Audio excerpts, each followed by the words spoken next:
सरकार की मंशा है, लोगों की मंशा है कि जनता को जो योजनाएं केंद्र और प्रदेश सरकार की हैं वो जनता तक पहुँचे, तो उसको पहुँचाने में हमारे अधिकारी बड़ी मजबूती से काम करते हैं।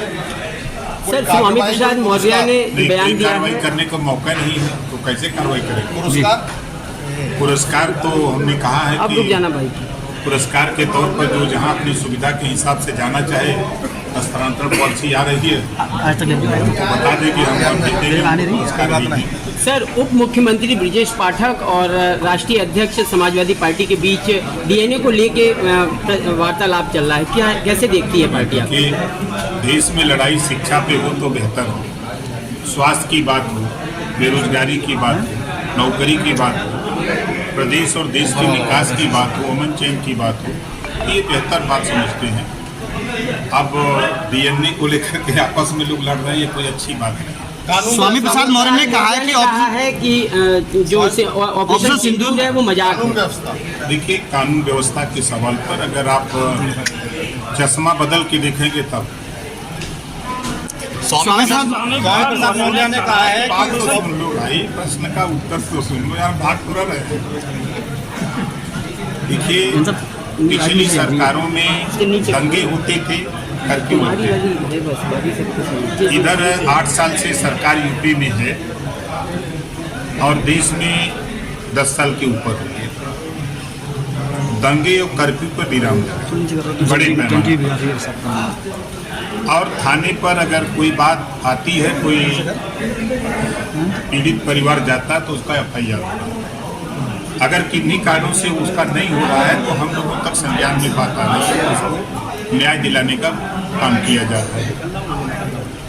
और जहाँ तक आप उठा के देखेंगे कि अगर कहीं कोई घटना हो रही है तो पुलिस विभाग 24 घंटे के अंदर अपराध करने वाले को या तो जेल के अंदर, या तो जमीन के अंदर, या तो जमीन के ऊपर, तीन ही जगह मिल रही है उसको। सर, स्वामी प्रसाद मौर्य जी का कहना है कि ऑपरेशन सिंदूर एक मजाक है क्योंकि बीजेपी और कांग्रेस का प्रतिनिधिमंडल विदेश जा रहा है। ये केवल राजनीतिक स्टंट है। देखिए, जब तक वो 5 साल मलाई खाए बीजेपी के साथ तब तक तो सब सही था। अब वो मलाई मिल नहीं रही है तो फिर उसी के चक्कर में परेशान है और कोई बात नहीं। ऑपरेशन सिंदूर के तहत 7 सर्वदलीय प्रतिनिधिमंडल प्रमुख देशों का दौरा करेंगे, जो आतंकवाद के खिलाफ हमारी सामूहिक प्रतिबद्धता को दर्शाता है। देखिए, पूरे देश को अपनी तीनों सेना पर गर्व है और जिस तरह का साहस का परिचय सेना ने दिया है उस पर हम सबको गर्व करना चाहिए। जो लोग अगर उस पर उंगली उठा रहे हैं तो अपने गिरबान में झांक के देखें कि जब उनकी सरकार थी तो वो क्या करते थे। और आज मोदी जी के नेतृत्व में सेना को छूट दे दिया, सेना ने अपनी मर्जी से ऑपरेशन सिंदूर चलाया और 100% सफल रहा। 9 आतंकवादी ठिकानों पर हमले हुए, जो खुद पाकिस्तान उसका फोटो भेज रहा था, जो कल तक हमारे विपक्ष के लोग फोटो मांगते थे, आज खुद पाकिस्तान वो फोटो उनको भेज रहा है कि देख लो भैया, फोटो मत मांगना नहीं तो कहीं और न अटैक होगा। सेना के अधिकारियों को लेकर नेताओं की बदजुबानी हो रही है, जाति को लेकर और उसको ये उनका बयान है, हम उसकी निंदा करते हैं। ऐसे नेताओं को ऐसा बयान नहीं देना चाहिए। सेना में वो सेना में भर्ती हुए वो हमारे देश के रक्षक हैं, देश की रक्षा करने के लिए हैं, ना वो किसी जाति धर्म के हैं। हम सब लोग मिलकर के, सभी जाति धर्म के लोगों ने मिलकर के देश की आज़ादी की लड़ाई को लड़ा है, तब आज़ादी मिली। करणी सेना और रामजी लाल सुमन उत्तर प्रदेश में बहुत बड़ा मुद्दा हो चुका है। कोई मुद्दा नहीं। करणी सेना आती है और यहाँ पे उत्पात मचा के चली जाती है। देखिए, क्या कहेंगे? एक चीज़ आपको बता दें, जिस करनी सेना और रामकिशन को लेकर लड़ाई हो रही है, उसी करनी सेना के बीच में बैठ करके तो साफे पहने जा रहे हैं। बात तो पीडीए की होगी, लेकिन हम पीडीए को नहीं स्वीकार करेंगे। हम वहीं जाएंगे, परशुराम जी का फरसा उठाएंगे और करनी सेना को बुला करके हम पगड़ी बांध करके फिर हम स्वागत करेंगे। यही तो हो रहा है ना। अगर राम जी सुमन की बात हो रही है तो मायावती जी क्या थी?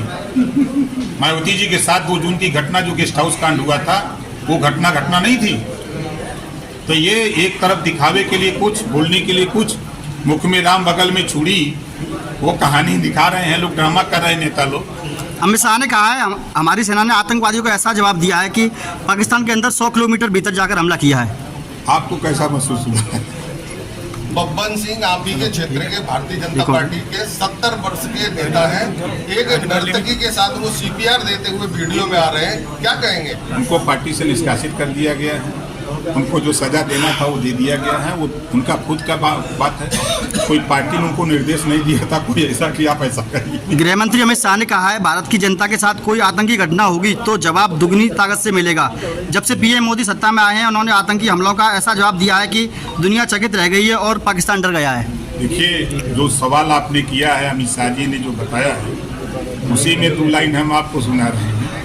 जातों को काटा बोए ताको बो भाला, वो समझ जाए कि पड़ा किसी से पाला।